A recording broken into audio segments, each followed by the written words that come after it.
Hello, my fellow YouTubers. Let's do an experiment.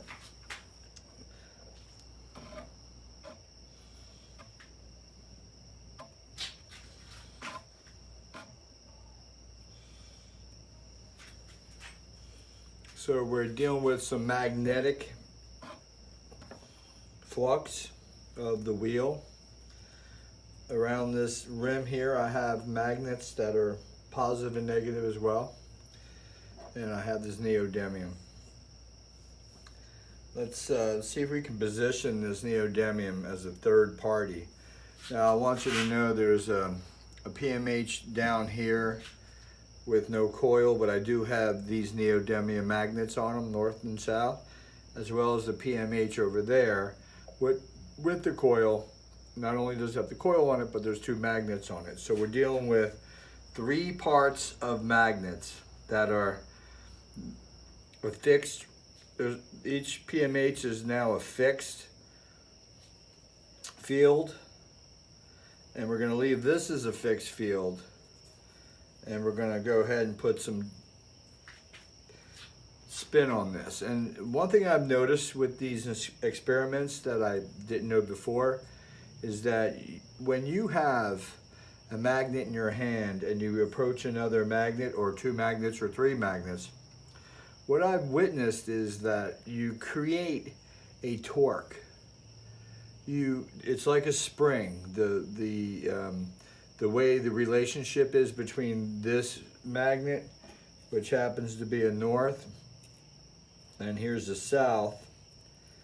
So we'll use the north, and obviously this is a south and that's a north, so I can come in here and you can see I can move the wheel a little bit, but because there's tension on either side from the PMH plus this guy here, but I could turn this right now and get some movement in the wheel.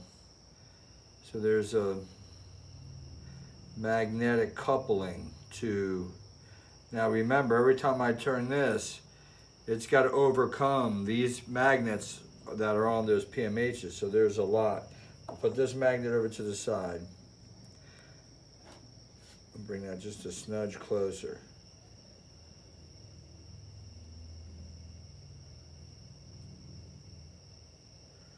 That's a lot of torque I'm putting on there.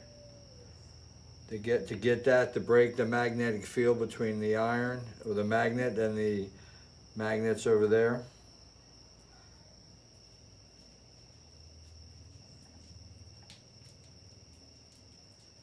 Look at that, got it to break.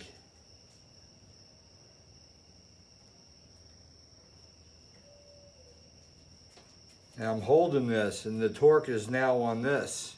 So I transferred the load or the torque.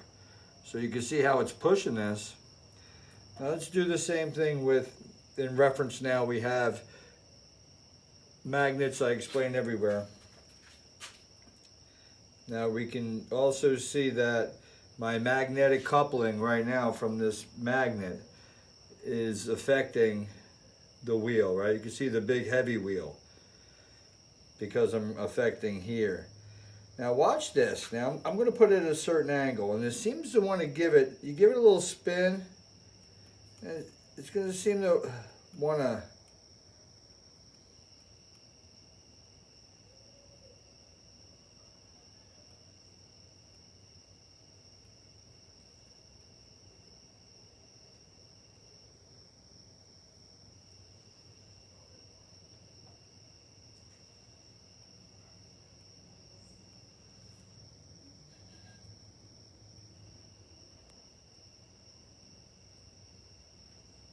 It's hard with my hand because you really have to not be flexible. You have to be pretty like this guy's not really moving at all. Well, it is when I do this. So if I go ahead and put this in motion, another thing about this magnetic coupling and this torque that I speak about that I'm seeing, sort of like a spring, if I can explain it. In fact, let me grab a spring. And It's like a spring. And when you do that now, so also I introduced this one here, and we start to get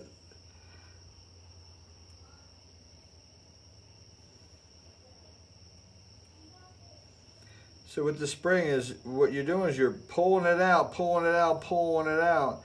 All of a sudden it snaps right back in place. So you want to get your magnets in place to where they're at that point of just giving up, but they're right before that. So basically you have a lot of tension on that part there. These are strong 52 neodymiums. So let's go ahead and get back to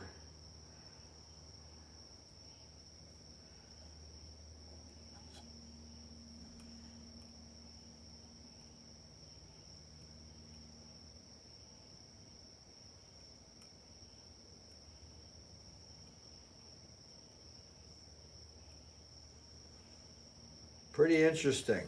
Now let's try I think this would be south side.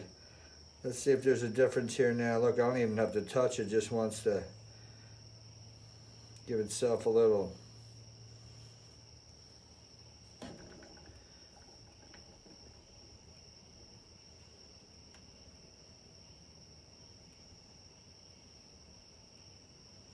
Now, I'm remembering that there's this tension and torque that's created from the tension. So the torque would be why this thing goes, and the tension would be what's created in the environment around it.